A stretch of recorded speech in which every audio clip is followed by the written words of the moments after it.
SNDP യോഗം സംസ്ഥാന general secretary Vellappally നടേശനെ കുറിച്ച് ഗുരുതരമായ വെളിപ്പെടുത്തലുകൾ പുറത്തുവരികയാണ്. വെള്ളാപ്പള്ളി നടേശൻ കാണിച്ചു കൂട്ടിയ അഴിമതി, അദ്ദേഹം ചെയ്തു വെച്ച വലിയ ഒരു അഴിമതിയെക്കുറിച്ചും ആ അഴിമതിയുടെ പരിണതഫലമായി എന്തൊക്കെയാണ് സംഭവിച്ചത് എന്നതിനെക്കുറിച്ചുമാണ് ഈ വെളിപ്പെടുത്തലുകൾ വിരൽ ചൂണ്ടുന്നത്. SNDP യോഗം ആസ്ഥാനം ജപ്തി ചെയ്തതിന്റെ പിന്നിൽ പോലും വെള്ളാപ്പള്ളി നടേശന്റെ അഴിമതി വലിയ ഒരു രീതിയിൽ പങ്കുവഹിച്ചു എന്നാണ് ഈ വെളിപ്പെടുത്തലുകൾ ചൂണ്ടിക്കാണിക്കുന്നത്. എന്തായാലും എന്തൊക്കെയാണ് ആ പ്രധാന വെളിപ്പെടുത്തലുകൾ എന്നത് പ്രേക്ഷകർക്ക് വേണ്ടി പറയാം. നടേശന്റെ അഴിമതിയിൽ SNDP യോഗം ആസ്ഥാനം ജപ്തി ചെയ്തു. പിന്നാക്ക വിഭാഗ കോർപ്പറേഷൻ SNDP യോഗത്തെ കരിമ്പട്ടികയിൽ ഉൾപ്പെടുത്തി. ഈഴവ സമുദായത്തിലെ പാവപ്പെട്ട സ്ത്രീകളെ സാമ്പത്തികമായി ഉയർത്തിയെടുക്കുന്നതിന് കേരള സംസ്ഥാന പിന്നാക്ക വിഭാഗ കോർപ്പറേഷൻ എന്ന സർക്കാർ സ്ഥാപനം 3% പലിശയ്ക്ക് 15.89 കോടി രൂപയാണ് SNDP യോഗത്തിന് നൽകിയത്. പിന്നാക്ക കോർപ്പറേഷനിലെ ഫണ്ട് വിനിയോഗത്തെപ്പറ്റി പരിശോധിച്ച CAG SNDP യോഗം പിന്നാക്ക കോർപ്പറേഷന് ഹാജരാക്കിയ സ്ത്രീകളുടെ സംഘങ്ങളും രേഖകളുമൊക്കെ വ്യാജമാണ് എന്ന് കണ്ടെത്തിയെന്ന് വെളിപ്പെടുത്തലിൽ പറയുന്നു. അതിനെക്കുറിച്ച് റിപ്പോർട്ട് പുറത്തു വന്നപ്പോൾ പിന്നാക്ക കോർപ്പറേഷനും അന്വേഷണം തുടങ്ങി. അങ്ങനെ കൂടുതൽ തട്ടിപ്പ് പുറത്തുവരാൻ ഇടയായി. പല ജില്ലകളിൽ നിന്നും സംഘങ്ങളുടെ മിനിറ്റ്സ് ഹാജരാക്കിയാണ് വെള്ളാപ്പള്ളി നടേശൻ പണം വാങ്ങിയത് എന്നാണ് വെളിപ്പെടുത്തുന്നത്. ഇതെല്ലാം 2-3 പേരുടെ കയ്യക്ഷരം ആയിരുന്നു എന്ന് പരിശോധനയിൽ കണ്ടെത്തിയെന്നും പറയുന്നു. എന്ന് വെച്ചാൽ വെള്ളാപ്പള്ളി നടേശൻ തന്റെ സ്വന്തം വീട്ടിലിരുന്ന് അദ്ദേഹത്തിന്റെ ജോലിക്കാരെ കൊണ്ട് എഴുതി ഉണ്ടാക്കിയ വ്യാജ സംഘങ്ങളായിരുന്നു ഇതെല്ലാം എന്നാണ് ആരോപിക്കപ്പെടുന്നത്. ഇതിൽ ചില പേരും അഡ്രസ്സുകളും ഉണ്ട്. ആ പേരും അഡ്രസ്സും ഭൂരിഭാഗവും വ്യാജമായിരുന്നു.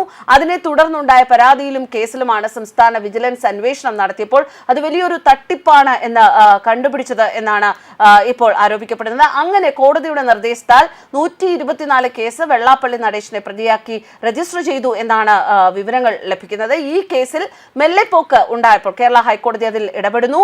അങ്ങനെ ഇടപെട്ട ഒരു സ്പെഷ്യൽ ടീമിനെ അവിടെ നിയോഗിച്ച് അന്വേഷണം നടത്തുകയായിരുന്നു. ആ സ്പെഷ്യൽ ടീം നൽകിയ റിപ്പോർട്ടിൽ ഇതൊരു വലിയ തട്ടിപ്പായിരുന്നു എന്ന് തെളിഞ്ഞു. വെള്ളാപ്പള്ളി നടേശനെ പ്രതിയാക്കി പല ജില്ലകളിലെ 124 FIR രജിസ്റ്റർ ചെയ്തു എന്നാണ് വിവരങ്ങൾ. അതിൽ അന്വേഷണം പൂർത്തിയായത് 21 കേസാണ് എന്നാണ് പറയുന്നത്. അതിൽ കുറ്റപത്രം തയ്യാറാക്കി സംസ്ഥാന വിജിലൻസ് ഡയറക്ടർക്ക് നൽകിയിരിക്കുകയാണ് എന്നും വിവരങ്ങളുണ്ട്. വെള്ളാപ്പള്ളി നടേശൻ പിണറായിയുടെ ഒരു കോടാലിയാണ് എന്നാണ് ആരോപിക്കപ്പെടുന്നത്. അതുകൊണ്ട് തന്നെയാണ് വിജിലൻസ് ഡയറക്ടറുടെ അനുമതി വൈകുന്നത് എന്നും ഈ വെളിപ്പെടുത്തലിലൂടെ ചൂണ്ടിക്കാണിക്കപ്പെടുന്നു. നിർഭാഗ്യവശാൽ ഈ കേസ് അന്വേഷണം നടത്തിയ SP ശശിധരനെയാണ് ഇപ്പോൾ ശബരിമല കേസിന്റെ അന്വേഷണ ചുമതല ഹൈക്കോടതി നൽകിയിരിക്കുന്നത്. ശബരിമല സ്വർണ്ണക്കൊള്ള കേസിന്റെ തിരക്കിൽ ആയതുകൊണ്ടാണ് വെള്ളാപ്പള്ളി നടേശൻ തൽക്കാലം രക്ഷപ്പെട്ടു നിൽക്കുന്നത് എന്ന ഒരു വിലയിരുത്തലും പുറത്തു വരുന്നുണ്ട്. പിന്നാക്ക കോർപ്പറേഷൻ ഫണ്ട് SNDP യോഗം ജനറൽ സെക്രട്ടറി വ്യാജരേഖ ചമച്ച് കൈക്കലാക്കുകയും അത് തിരിച്ചടയ്ക്കാത്തതിനാലുമാണ് SNDP യോഗം ആസ്ഥാനം പിന്നാക്ക കോർപ്പറേഷൻ ജപ്തി ചെയ്തതും കരിമ്പട്ടികയിൽപ്പെടുത്തിയതും. ഇതിൽ വേറൊരു ദോഷവശം കൂടി ഉണ്ടായി എന്ന് പറയുന്നു. അതിനുശേഷം പിന്നാക്ക കോർപ്പറേഷൻ 120ഓളം കോടി രൂപ നൽകി. അതിൽ 1 രൂപ പോലും SNDP യോഗത്തിന് നൽകിയിട്ടില്ല.